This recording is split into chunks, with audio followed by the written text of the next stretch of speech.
E dando continuidade ao assunto, nós vamos assistir um vídeo sobre o tema do próximo painel, que se chama O Novo Cenário de Competição na Indústria de Mídia, Assimetrias, Marco Regulatório das Big Techs e outras iniciativas. Vamos ver.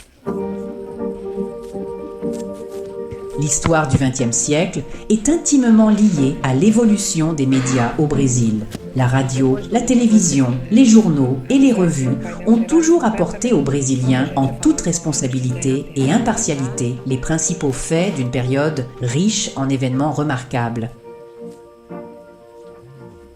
Bien qu'il soit soumis à une réglementation étendue et dépassée qui affecte directement ses activités, le secteur des médias a toujours investi massivement dans la technologie, le talent et l'infrastructure pour apporter gratuitement des informations et des divertissements de qualité aux foyers brésiliens avec la production de feuilletons, de journaux, de documentaires, de films, de dessins animés et de retransmissions en direct. Cette diversité d'opérations et de contenus fait de l'industrie de la communication un secteur d'une main-d'œuvre intense qui rassemble diverses catégories professionnelles hautement qualifiées et à haut revenu tels que les artistes, les journalistes et les diffuseurs et qui crée également divers emplois indirects, notamment ceux qui sont liés au marché de la publicité. Le secteur de la communication sociale a évolué. Il est présent sur différentes plateformes et conserve son importance stratégique pour le pays. Cependant, il reste soumis à une réglementation étendue et anachronique et doit faire face à la concurrence des médias étrangers qui se disputent les mêmes audiences et les mêmes fonds publicitaires et exploitent même le contenu des médias sans que la rémunération aille de pair comme il se doit. Il s'agit de sociétés contrôlées par des géants internationaux opérant au Brésil qui produisent et distribuent des contenus et des programmes de streaming, des réseaux sociaux et des portails de recherche, mais qui échappent aux mêmes réglementations et contraintes, créant ainsi un marché déloyal, asymétrique et qui entraîne la désinformation, l'intolérance et la scission dans la société. Les asymétries sont nombreuses et touchent différents domaines. Dans le domaine du travail, par exemple, les médias sont contraints d'embaucher des catégories ayant des horaires de travail courts et des fonctions réglementées, ce qui génère des coûts élevés et une productivité réduite. Quant aux médias numériques étrangers, ils sont libres d'embaucher les mêmes professionnels, sans quelque restriction réglementaire que ce soit. En ce qui concerne les licences d'exploitation, les sociétés de radiodiffusion sont soumises à de longues procédures d'octroi de licences avec une propriété limitée, ce qui minimise les gains d'échelle. Les capitaux étrangers ne sont autorisés qu'à hauteur de 30% du total, y compris en ce qui concerne les journaux et les magazines. Parallèlement, les médias numériques natifs ne requièrent pas l'autorisation publique pour opérer dans le pays et ne sont pas soumis à des limites de propriété, ce qui leur permet de réaliser d'énormes gains d'échelle dans leurs opérations. Quant au contenu produit par les entreprises de journalisme et de radiodiffusion, celui-ci est réglementé par divers décrets, arrêtés et lois. Les médias sont responsables sur le plan éditorial de ce qu'ils publient et diffusent et doivent également laisser un espace libre pour la diffusion de la voix du Brésil, de la propagande politique et des messages du pouvoir exécutif. Mais rien de tout cela ne s'applique aux médias numériques étrangers. Étant donné qu'ils ne se reconnaissent pas comme des médias, ils n'ont aucune responsabilité sur contenu publié et partagé sur leur plateforme, ce qui permet la prolifération de fake news, de discours de haine, de violence et de contenus offensants, avec des dommages énormes pour la démocratie et le débat public. La publicité est un autre domaine touché par les asymétries. Alors que les médias doivent se conformer aux cadres réglementaires et aux normes d'autorégulation, les entreprises étrangères opérant dans le pays ne sont pas soumises aux règles du marché publicitaire et manquent de transparence en ce qui concerne leurs opérations et leurs chiffres d'affaires, ce qui génère de multiples problèmes tels que des publicités inappropriées pour les enfants et les adolescents, la publicité subliminale, des offres trompeuses, la fraude, ainsi que des questions d'ordre fiscal. Partout dans le monde, les gouvernements et les parlements discutent et imposent des contraintes et des responsabilités aux médias natifs numériques. En 2019, l'Union européenne a approuvé la nouvelle directive sur le droit d'auteur. qui rend les plateformes responsables des contenus postés par les usagers et traite également de la rémunération des contenus journalistiques. L'OCDE a convenu de créer une taxe mondiale sur les bénéfices des grandes entreprises technologiques payables aux pays où se trouvent les usagers des services. Aux États-Unis, de lourdes amendes sont imposées pour la collecte abusive de données à des fins publicitaires. De nombreux procès sont intentés contre les monopoles et les pratiques anticoncurrentielles. Le monde exige une transparence accrue de la part des plateformes numériques mondiales. Des réglementations et des règles de conduite spécifiques s'imposent. Le Brésil doit suivre cette voie et revoir l'excès de normes qui s'appliquent au secteur des médias afin d'éliminer les asymétries réglementaires et de promouvoir une concurrence loyale et équitable.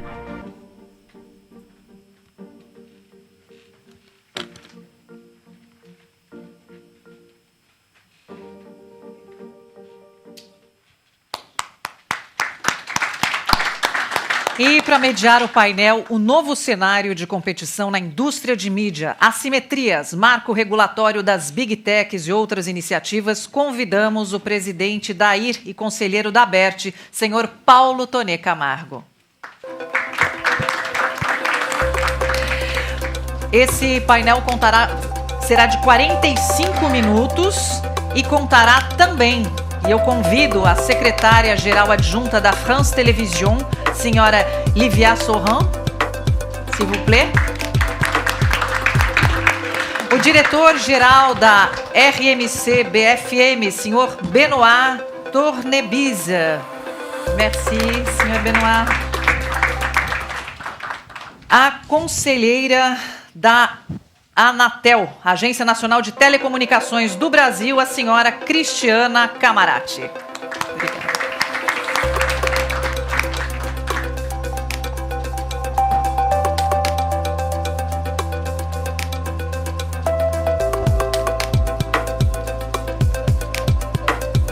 Toné, você tem a palavra.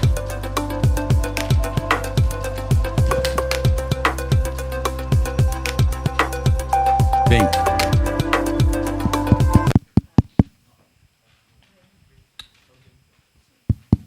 ok.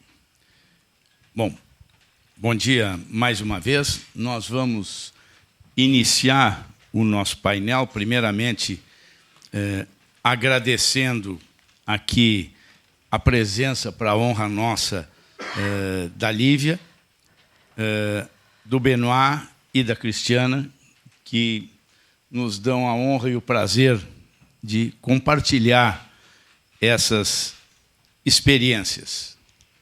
E vivemos todos num momento em que empresas originalmente classificadas como de tecnologia passam a exercer influências significativas sobre o conteúdo de mídia consumido pela sociedade, competindo diretamente com os veículos de comunicação, especialmente no mercado publicitário, mas sem estarem sujeitas às mesmas obrigações legais e regulatórias. Este cenário levanta questões cruciais sobre assimetrias, responsabilização por conteúdos ilegais e a necessidade de políticas públicas que promovam a equidade do setor de mídia. Como presidente da AIR, eu tenho defendido incansavelmente que os princípios que regem a radiodifusão não podem ser sacrificados em nome de modelos que se eximem de responsabilidade. A AIR tem atuado com firmeza em fóruns multilaterais e internacionais para denunciar as distorções competitivas causadas pelas plataformas que atuam como veículos de mídia, sem observar as mesmas obrigações legais e éticas que, historicamente, regulam a radiodifusão. O nosso trabalho é por regras claras, simétricas e eficazes, Guilherme, que assegurem um ambiente saudável para a comunicação, o jornalismo profissional e a cultura de cada nação.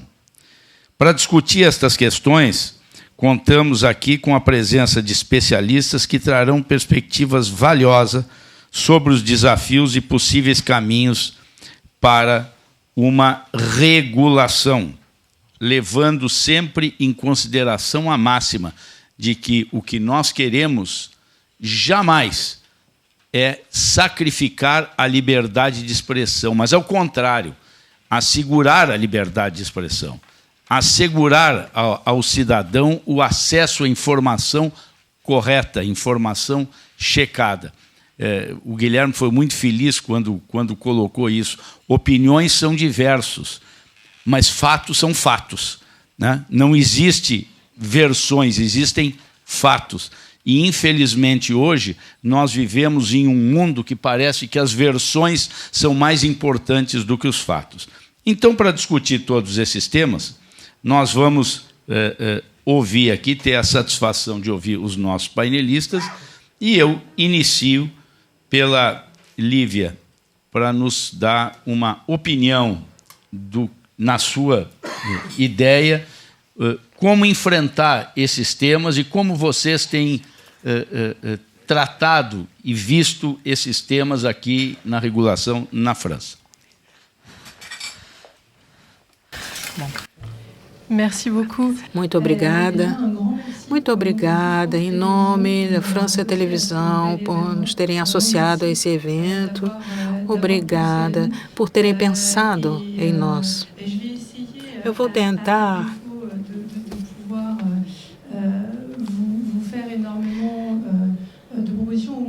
já que não posso fazer muitas propostas, eu vou tentar pensar e que possamos pensar juntos sobre esses temas importantes. A nossa constatação é a seguinte: há novas utilizações, novos comportamentos dos telespectadores ligados, vinculados às novas tecnologias, mas também, ao mesmo tempo, a novos hábitos e preferências.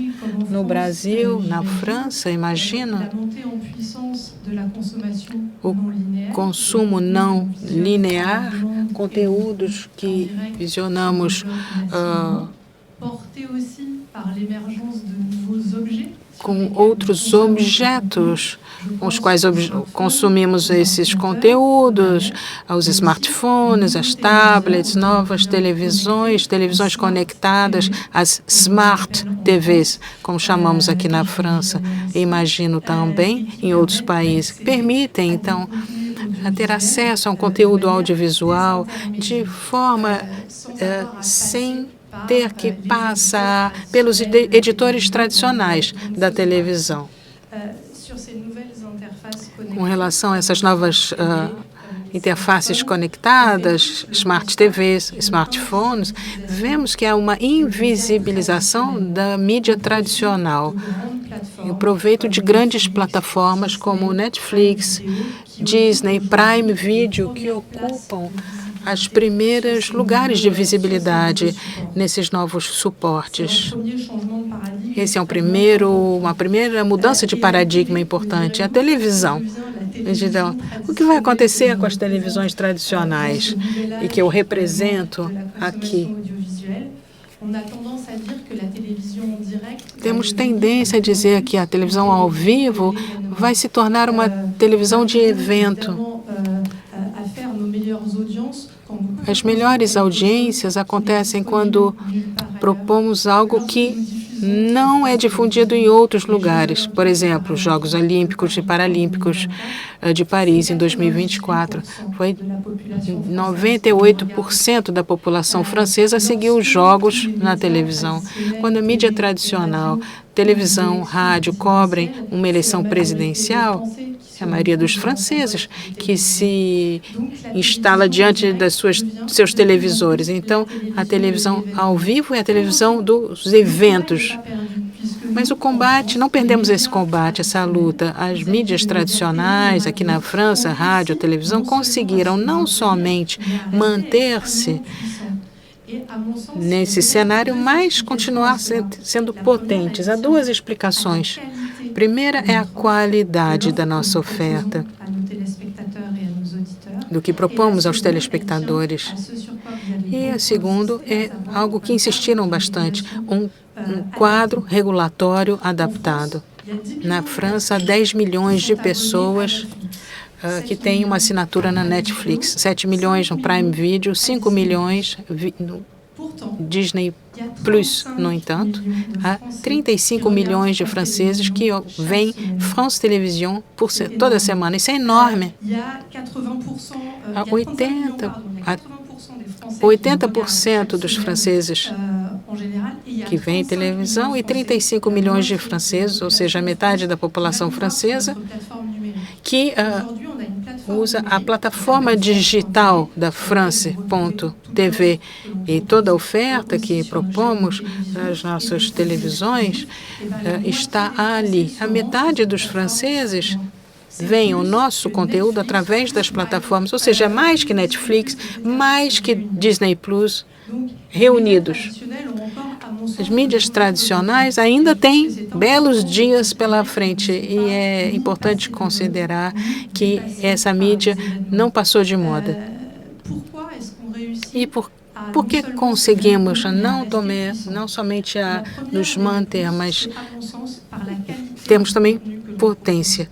Em primeiro lugar, pela qualidade do conteúdo, porque é isso que mais interessa os telespectadores e os ouvintes. Em termos de informação, temos uma oferta de investigação, de informação, de jornais da televisão, que são vistos por 35 milhões de franceses por semana. Metade da França vê um conteúdo de informação da France Télévisions. Isso é enorme. Em termos de criação, somos o primeiro financiador da criação francesa.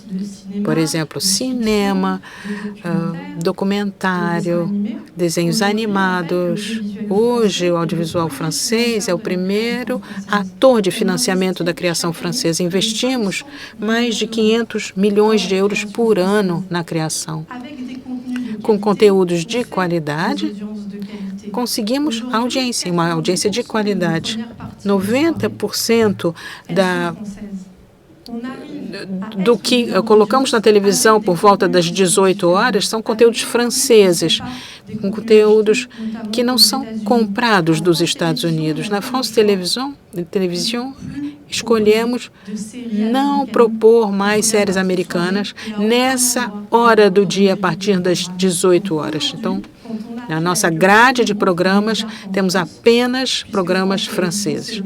A France Télévisions é o primeiro grupo mídia da França e nós temos conteúdos quase exclusivamente franceses. E quando não são franceses, são europeus e coproduzidos com outras mídias do serviço público europeu. Para além do que acabo de dizer, nos mantemos e temos um interesse por conta da nossa qualidade, mas também por conta de um quadro de regulamentação que evoluiu e se adaptou. A cada vez mais somos invisíveis nas novas interfaces, como Smart TVs ou smartphones, os computadores, e graças à regulamentação, eu estou vendo aqui o Hervé Gautiot, que foi membro do regulator francês do audiovisual Arcom, e eu quero agradecer a Arcom por uma decisão que levou 1 ano e meio para ser tomada. Então, toda a mídia faz parte de um serviço de interesse geral, audiovisual público, mas também os outros canais abertos, e eles têm uma visibilidade preferencial nessas novas interfaces conectadas. Concretamente, isso quer dizer que quando vem Smart TV na França, devem ter espaço de visibilidade para a mídia tradicional, para que nós não sejamos invisibilizados nesses locais, para que possamos continuar mostrando a nossa oferta. Essa noção de visibilidade apropriada, as novas interfaces conectadas, é absolutamente fundamental. Obrigada, Arcom, por essa decisão que nos ajuda muito no nosso dia a dia. Somos um país também no qual as plataformas tiveram obrigações, desde sempre, que são semelhantes às obrigações da mídia tradicional. Por exemplo, em termos de financiamento da criação francesa. Hoje, Netflix, Disney ou a Prime têm obrigações por ano. obrigações de contribuição para o financiamento da criação francesa. Eles têm que dedicar uma parte do seu faturamento à compra de conteúdo audiovisual nacional. Isso é muito importante. No entanto, ainda há assimetrias de regulação, pois o mundo no qual evoluímos, o mundo audiovisual, é um mundo que evolui muito rapidamente. Um quadro jurídico, a partir do momento que ele é adotado, já se torna, de alguma forma, obsoleto.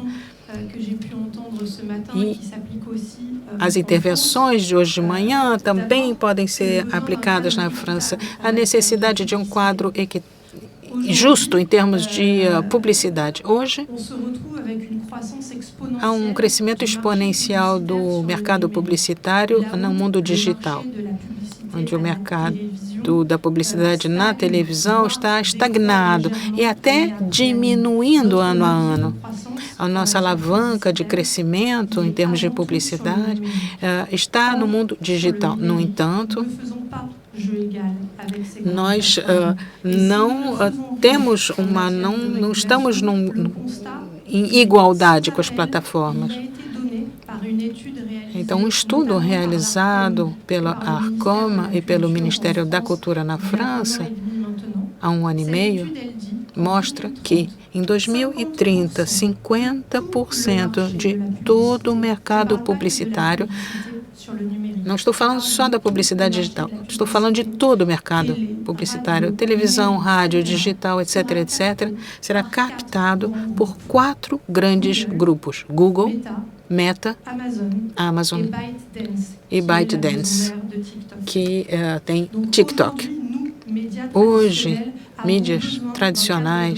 as mídias tradicionais precisam de um quadro regulatório das mídias digitais para desenvolver os nossos recursos digitais nesse suporte e para que possamos criar um crescimento indispensável num contexto em que a publicidade na televisão não vai ser ampliada. Precisamos disso. E precisamos também de transparência com relação às medidas de audiência. Hoje, a mídia tradicional está submetida à médiamétrie, que mede a audiência. As plataformas não têm nenhum tipo de obrigação em termos de medida de audiência. Ou seja, eles podem dizer os números que desejam. Então, não tem uma transparência na medida de audiência na França. E isso, para nós, é muito prejudicial, porque quando se trata de convencer os anunciantes que eles escolham o nosso conteúdo não só da France Télévisions, mas do audiovisual histórico nacional, é preciso que um anunciante possa comparar o desempenho em termos de audiência de cada programa. E hoje é impossível fazer essa comparação entre os editores tradicionais e aqueles programas que são divulgados pelas plataformas. E agora, para concluir, eu peço desculpas se falei demais, os desafios da inteligência artificial que foram evocados também são importantes aqui na França, porque a inteligência artificial é uma fonte de oportunidades em termos de ganho de produtividade, mas também nas nossas profissões. Graças à inteligência artificial, nossos jornalistas são capazes de expor fake news. O que a inteligência artificial faz, ela também pode desfazer. Em termos de informação, o recurso à inteligência artificial é um meio indispensável até para lutar contra a desinformação. No entanto, a inteligência artificial também é uma ameaça para a criação, por conta do quadro regulatório, uma ameaça para os direitos de autor, uma ameaça para todos aqueles que contribuem para a vitalidade da criação francesa. É imperativo fazer evoluir o quadro regulatório para que a inteligência artificial não possa se alimentar de tudo o que os criadores produzem para produzir algo e se beneficiarem de tanto conteúdo que eles não contribuíram a financiar.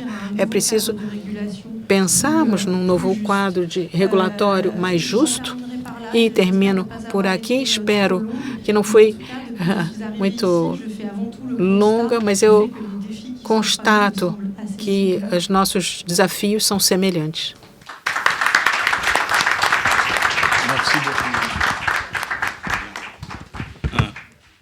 Bem, vamos prosseguir agora, né, para não termos duas opiniões francesas seguidas, vamos intercalar com uma brasileira. Portanto, Cristiana Camarati, você tem a palavra. É um prazer para nós ouvi-la. Muito obrigada, Toné. Alô?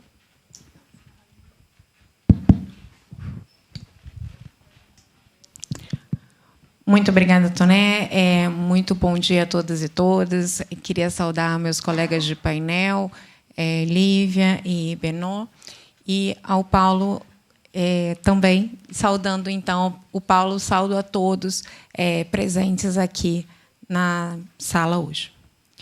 Bom, eu vou trazer uma perspectiva um pouquinho diferente da Lívia, porque eu não sou um agente da radiodifusão, e sim uma reguladora. E, enquanto reguladora, eu posso dizer que, nas minhas últimas 2 décadas trabalhando na Anatel, eu já vi muitas inovações tecnológicas, mas queria pegar esse gancho da Smart TV para começar aqui a minha fala. Então, a Smart TV é uma realidade, e nas Smart TV, o consumidor, o cidadão, ele consegue ter um serviço de radiodifusão através da TV aberta, um serviço de telecomunicações através da TV por assinatura, ou um serviço de valor adicionado, esse é o termo técnico, vamos aqui exemplificar como o streaming. Vejam, os senhores, que num único equipamento nós temos 3 serviços com 3 regimes jurídicos diferentes. E isso se eu não adicionar o celular, porque aí no celular os 3 regimes também ficam presentes, e intensifica-se aí os jogos, as redes sociais. Um estudo publicado no ano passado dá conta de que os usuários de internet, em média, por dia, giram aquela tela do feed 90 metros. Senhores, 90 metros equivale mais ou menos à Estátua da Liberdade.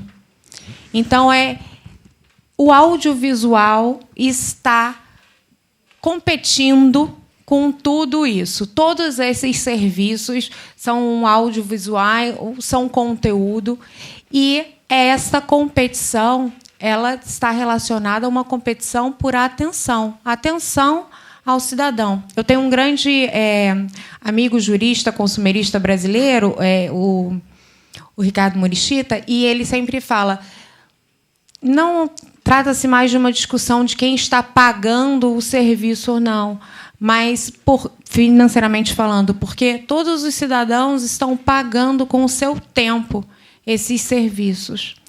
E isso é uma discussão muito profunda e de ciência comportamental, e que eu não vou adentrar. Eu amo essa discussão, mas eu não vou adentrar nela aqui agora. Queria apenas dizer que esse é o pano de fundo. Todos os prestadores, todos os players estão competindo pela atenção do consumidor. E aí, com esse pano de fundo, é que a gente vai discutir a regulamentação. E uma regulamentação que tem que ser muito técnica, que tem que considerar aspectos de uma competição saudável. Nós temos que observar possíveis travas, possíveis simetrias, possíveis assimetrias, para que o mercado ou os mercados continuem se desenvolvendo. Isso é muito importante. E aí vem a minha primeira mensagem. A minha primeira mensagem sobre a regulamentação é: a Anatel tem grandes preocupações sobre uma fragmentação regulamentar. Quando você fragmenta muito, há uma falta de visão holística. E eu vou exemplificar aqui muito com uma situação muito real do Brasil. Então, historicamente, o CADE, que é o nosso regulador de concorrência brasileira, ele entende que o vídeo on demand e a TV por assinatura são mercados relevantes diferentes. E eles sempre, quando julgam isso, apontam para uma possível mudança de entendimento no futuro. Mas eles mantêm essa posição. Veja, aqui um parêntese, não estou criticando de forma alguma o CADE. Tenho grandes amigos, inclusive estou vendo um aqui, o Dr. Paulo Bonier, que já foi diretor do CADE. Tenho outro amigo também, atualmente diretor do CADE, o Vitor Fernandes. Mas, enfim, o fato é que o CADE entende dessa forma. A Anatel, que tem uma visão holística dos 3 serviços que eu mencionei, já entendeu diferente no ano passado. Então, no ano passado, uma prestadora de TV por assinatura pediu para não ser, e justificou, não ser mais considerada uma empresa que tem posição significativa e relevante no mercado. E aí, quando a Anatel junta o mercado de video on demand com TV por assinatura, esta empresa passa a ter 2,5% do market share nacional. Só para os senhores entenderem, no Brasil, nós entendemos que é uma empresa com um poder significativo de mercado, uma empresa que tem 5% do market share. Isso é a regulamentação brasileira.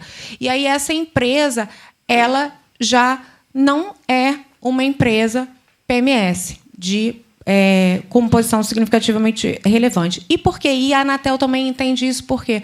Porque a gente entende que o satélite, a prestação de TV por assinatura por satélite, volto aí a um serviço de telecomunicações, ela se dá quando a banda larga fixa não consegue chegar. Então, em regiões remotas.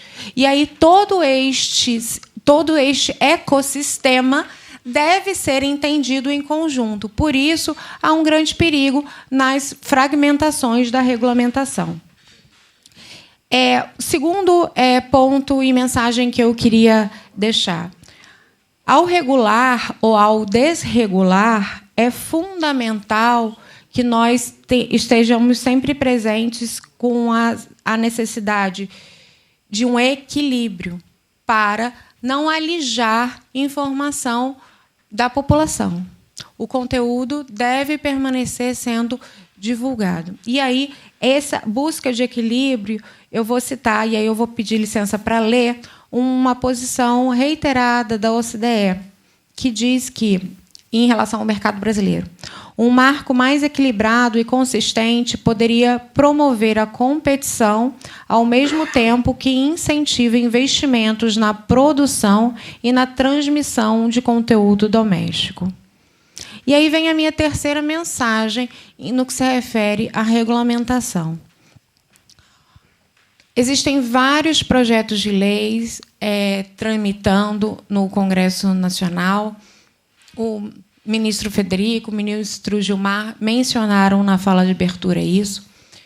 E várias discussões para qual caminho levar. A posição da Anatel é que, e pela nossa experiência, é que qualquer que seja o marco legal, ele deva ser principiológico para permitir que a regulamentação, ou seja, o infralegal, possa dar conta das evoluções tecnológicas existentes. E aí eu cito a LGT, a Lei Geral de Telecomunicações, que é de 1997, e ela, naquele momento, cria a missão da Anatel de conectar.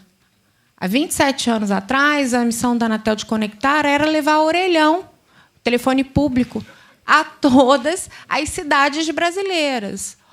Hoje, a missão da Anatel de conectar é garantir que a internet chegue a todos os cidadãos brasileiros, porque esta é a necessidade atual, não só dos brasileiros, como tenho certeza dos franceses e do resto do mundo, para essa conexão. E aí, quando a gente olha para as evoluções, a gente vê, por exemplo, que as plataformas de streaming, quando nasceram, uns 10 anos atrás, pulverizaram-se e hoje já estão, mais uma vez, se aglutinando novamente. O mercado mudou, tem mudado. Quando a gente olha para as empresas de telecomunicações, hoje as empresas de telecomunicações são grandíssimas agregadoras de conteúdo. E quando a gente olha para a televisão está evoluindo, a TV aberta está evoluindo. O ministro Frederico aqui mencionou o que temos, né, da TV 3.0. E é para lá que a TV tem caminhado. Mais uma vez, todos os três se unindo de alguma forma. E aí, para uma regulamentação, a Anatel é muito firme em dizer que não vai ser possível sem um diálogo entre todos os atores, entre todos os stakeholders. Todos nós temos que sentar à mesa, prestadoras, plataformas, governos, radiodifusores, sociedade civil. Todos nós precisamos expor nossas dores e nossos benefícios e como a gente pode agregar ao interesse público. E aí, eu não queria muito entrar na questão do conteúdo, porque aqui esse painel é muito relacionado à competição, então eu realmente foquei muito em competição. Mas eu não posso deixar de mencionar que esse tema do conteúdo, que já foi mencionado pelo Guilherme e que vai ser objeto do painel seguinte e da aula magna do ministro Gilmar Mendes, ele muitas vezes é necessário, fundamental, mas ele muitas vezes, quando o Brasil tem discutido o artigo 19, não dos direitos universais, mas do Marco Civil, fica muito focado no conteúdo, e isso tem possibilitado que outros assuntos sejam deixados de lado. E aí eu vou dizer muito expressamente uma situação e uma dor que a Anatel tem vivido. Como os senhores sabem, a agência reguladora é responsável por certificar equipamentos. E essa certificação de equipamentos ela é fundamental para a garantia dos consumidores, segurança dos consumidores, não só de explosão, mas também de eventual compartilhamento de dados, né? As TVs piratas que roubam indevidamente sinal de TV aberta ou de outro TV por assinatura. E aí, a Anatel tem debatido bastante, já há muito tempo, com os marketplaces, que os marketplaces não podem colocar em seus sites equipamentos não homologados. Assim como a gente viu no vídeo, né, das assimetrias. Porque tem uma regra para outorga, tem uma regra para atividade de publicidade, tem uma responsabilização do conteúdo que é veiculado. Mas esses marketplaces insistem em vender TV box pirata, equipamentos não homologados. E essa discussão, que é bastante técnica, também está ali no bojo dessa discussão, que vai ser objeto, o ministro Gilmar falou, eu nem sabia, que na quarta-feira volta a ser debatido. Então, são muitos aspectos e vieses. E aí queria só terminar, concluindo, repisando a importância de uma regulamentação de marco legal principiológica para que a infralegal dê conta dos avanços tecnológicos e seja mais célere na regulamentação para garantir simetrias ou assimetrias, quando necessário, desses mercados que eu falei, para que a gente possa, de fato, garantir uma competição econômica segura e saudável entre os setores. É isso, essa é a minha contribuição. Muito obrigada, Paulo.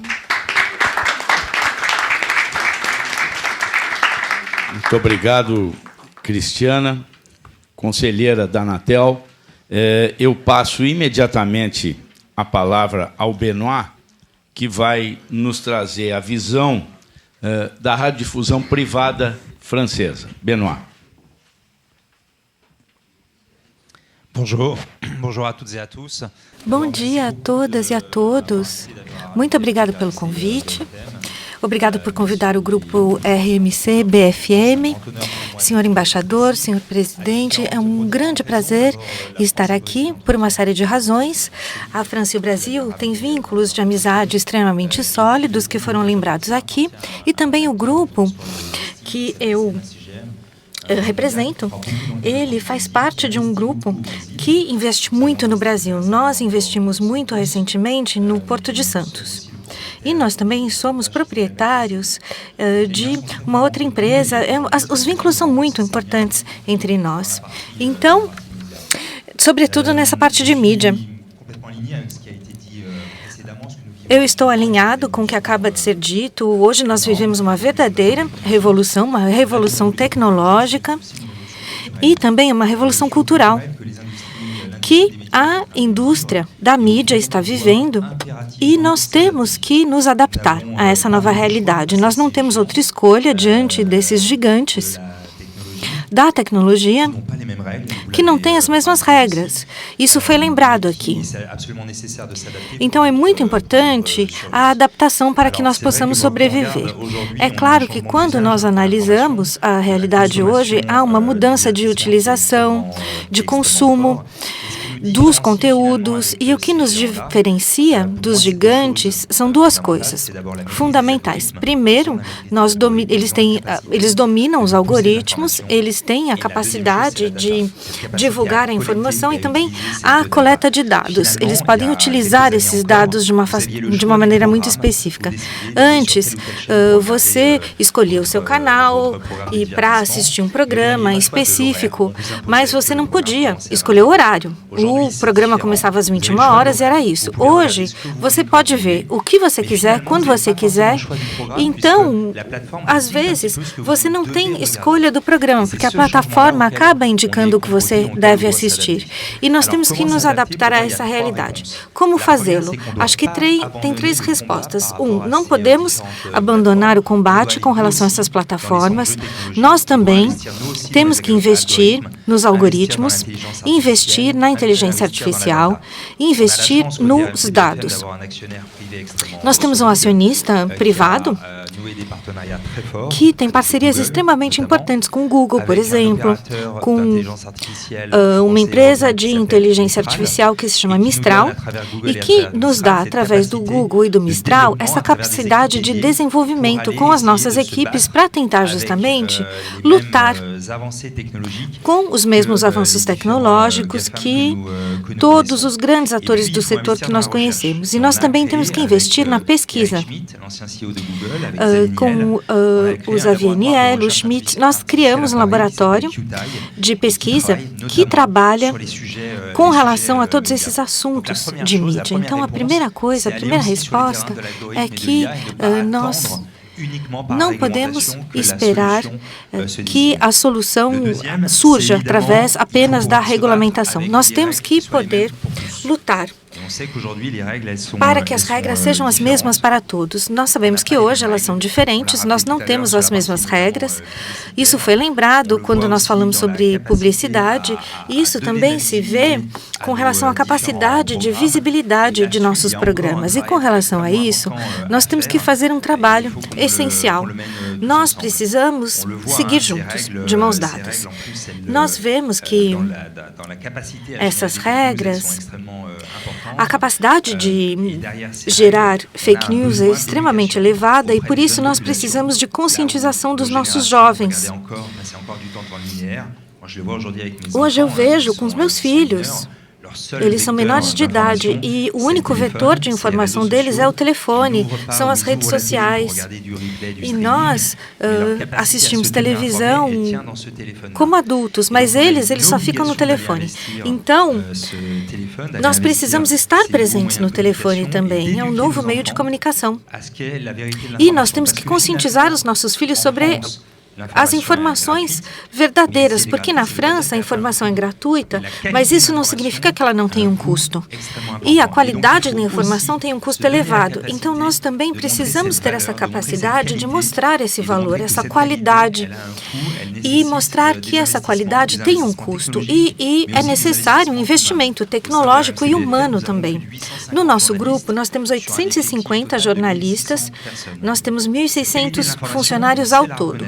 Então, nós sabemos reconhecer a qualidade da informação. Nós vimos nesse final de semana em que nós ocupamos o primeiro lugar entre os canais de informação. Nós tivemos muitos eventos de esporte, nós tivemos um jogo de futebol muito importante. No domingo, 15 milhões de pessoas estavam presentes na nossa plataforma para viver todos esses eventos ao vivo. Essa capacidade nós temos que manter. E um terceiro ponto, muito importante, nós precisamos de novas parcerias. Parcerias entre os atores franceses, é claro, isso é muito importante, porque nós temos uma batalha comum que nós precisamos lutar, mas nós também precisamos criar parcerias europeias e internacionais. Eu me dou conta hoje que os desafios que vocês têm no Brasil e aqui na França são os mesmos. E eu acho que, com relação a esses atores que se tornaram gigantes mundiais, e diante dos quais nós somos ainda pequenos, nós precisamos criar acordos para podermos ter um verdadeiro peso, uma influência com relação às regras. As regras jurídicas, para que possamos ter a capacidade de enfrentar e ter o nosso peso também nessa batalha que é importante, não apenas para a nossa sobrevivência, mas também para os valores democráticos que nós defendemos no Brasil e na França. Muito obrigado.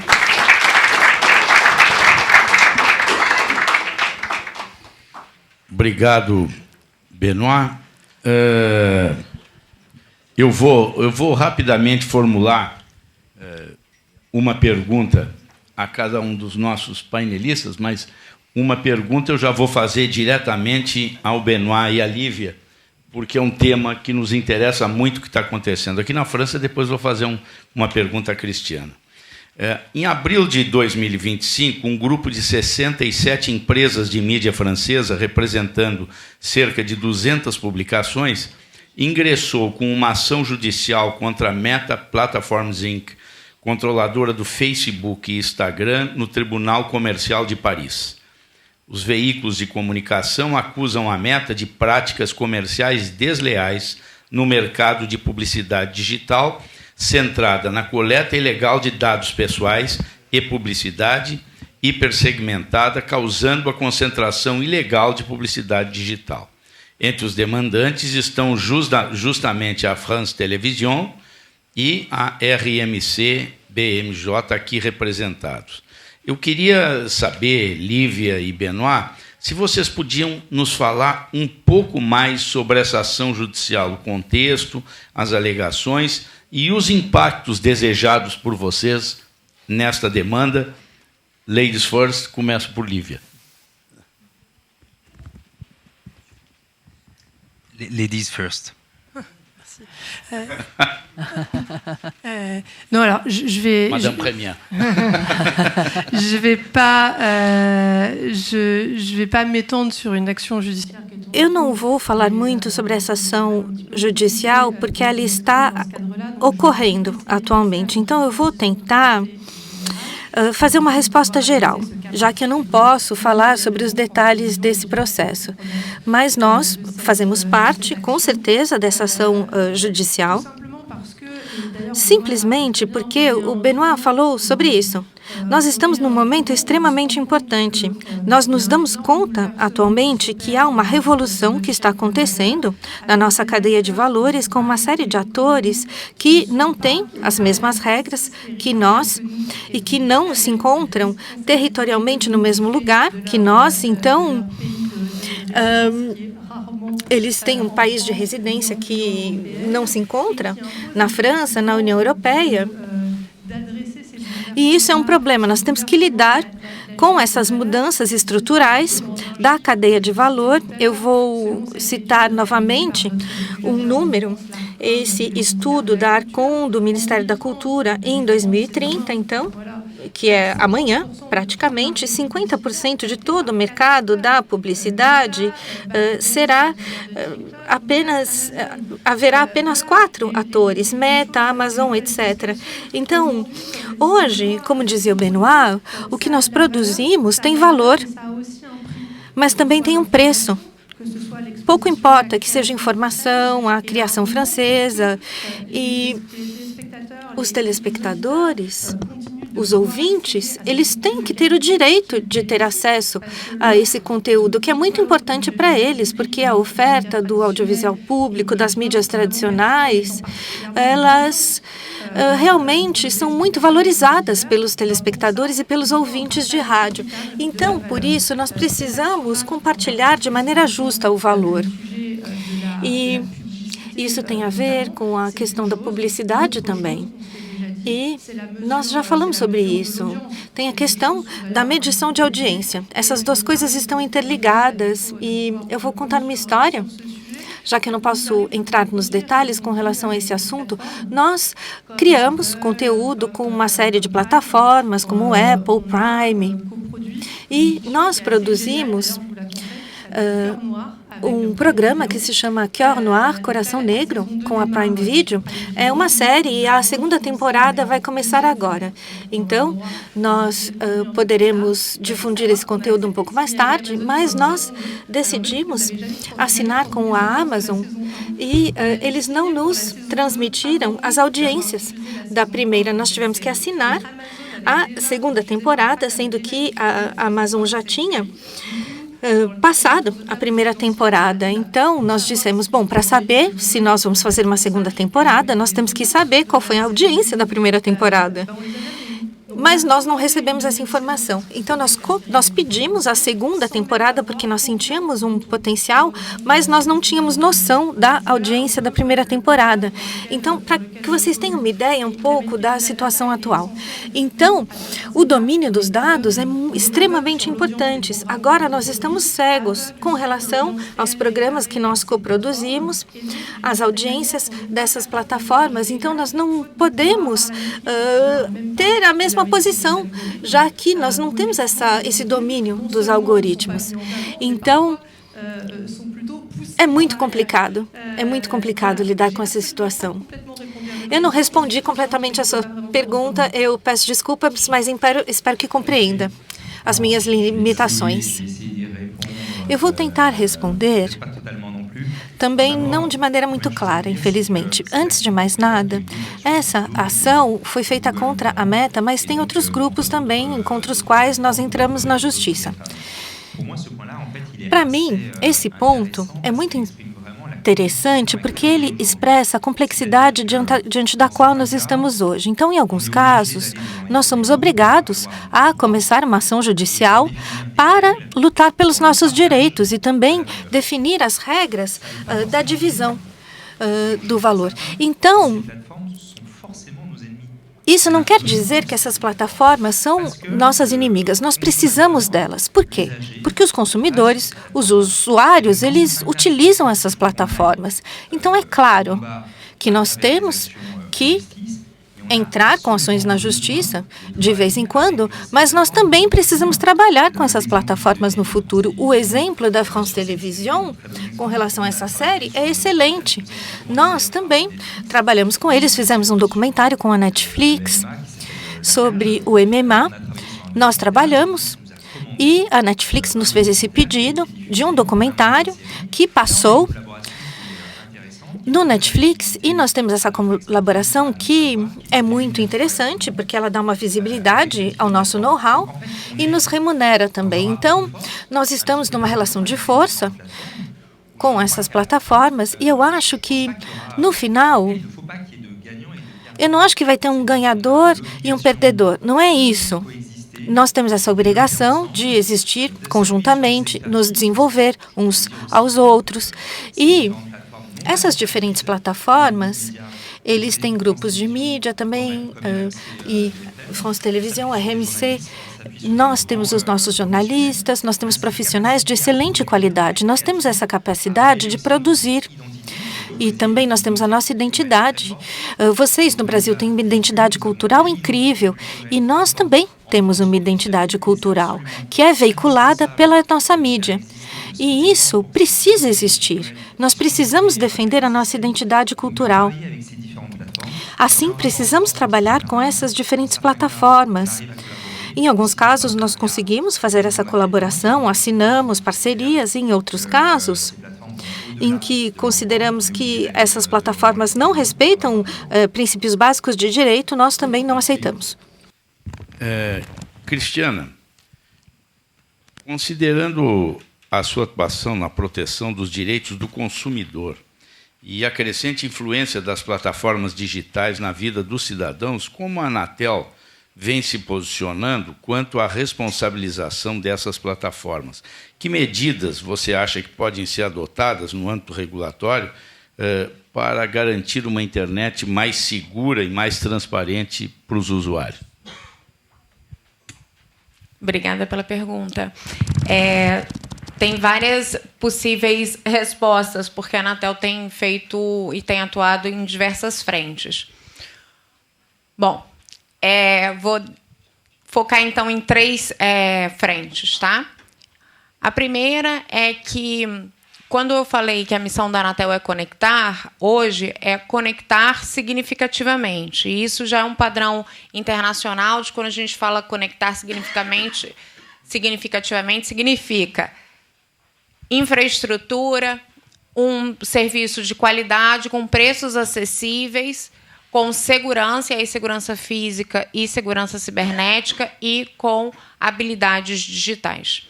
E aí, de fato, essa é a minha expertise, né, na área de consumidor. Nós temos feito já uma série de ações para a promoção das habilidades digitais, porque não adianta o consumidor acessar o mundo da internet e não saber utilizar de forma adequada aquele serviço. E aí, um dos temas dentro da promoção de habilidades digitais foi um acordo que nós assinamos com a Unesco no ano passado, e esse acordo tem 2 vertentes: os idosos, a promoção das habilidades digitais dos idosos e das crianças, porque esse é um mundo muito positivo, traz muitas vantagens, mas também muitos riscos, e o que a gente observa é que muitos idosos têm caído nas fraudes ou optado por não entrar no mundo da internet, o que também é muito chama muita atenção e pode ser muito perigoso também, porque ele pode acabar sendo excluído. E, como foi falado aqui pelos meus colegas anteriormente, o ecossistema digital é uma realidade, a transformação digital é uma realidade, e todos os cidadãos devem estar aí incluídos. Então, isso é uma frente. Outra frente é também no âmbito do consumidor, o que tradicionalmente, enfim, só para alinhar aqui, a Anatel ela recebe reclamações diretamente das empresas de telecomunicações. Nós já recebemos 4 milhões em 2015 e, ano passado, 1,3 milhão de reclamações. E aí são os mais variados problemas. O que a gente tem observado nos últimos 3 anos é que reclamações relacionadas a plataformas digitais também têm aumentado. Muito embora eles não sejam regulados, nós estamos recebendo reclamações do tipo: olha, mas eu contratei, está me cobrando errado, eu fui bloqueada indevidamente. E aí o que nós temos feito, já desde o fim do ano passado, é que nós estamos repassando essas reclamações para as empresas para que elas respondam, e estamos analisando. O que isso demonstra muito claramente é que os consumidores precisam de um ente, e eles estão vendo na Anatel esse ente que vai proteger esses direitos deles. E nós, enquanto Anatel, decidimos que nós não vamos nos furtar a isso, e estamos dando o suporte que nós conseguimos para esses consumidores, porque eles devem sim ter seus direitos garantidos. E isso é muito importante. Isso é que a gente fala de assimetria o tempo todo. Não dá para ter uma assimetria nesse nível em que alguns atores do ecossistema digital têm um regulador e esse regulador também protege os seus consumidores e no outro não, fica uma coisa meio sem saber o consumidor. E o terceiro, em relação a conteúdos, nós temos um acordo com a Universidade de Goiás que está em trâmite e estamos produzindo para ajudar muito. Eu não sei se todos sabem, mas a Anatel tem cumprido todas as ordens judiciais para tirar sites do ar, né? Então, foi muito, ainda permanece, mas muito nos momentos eleitorais, né? O TSE manda decisões judiciais para que a Anatel tire do ar determinado site. E porque verificou-se que aquele conteúdo é uma fake news. E aí a Anatel tem um acordo com a universidade para desenvolver um sistema mais sério com algoritmos adequados para verificar se aquela informação é uma fake news ou não. Então, para não me estender muito, te respondo com 3 frentes aqui de atuações concretas da Anatel, né? Enquanto a discussão é necessária, dos marcos legais no Congresso, o regulador tem atuado com as armas que tem e com a legislação que tem, e a gente está atuando sempre dentro da nossa competência legal. Obrigada aos participantes deste painel por todos os esclarecimentos. Excelente debate, muito bom mesmo. Uma grande reflexão para todos nós. E, nesse momento, nós convidamos para a palestra... Aliás, eu peço aos participantes que deixem o palco, por favor.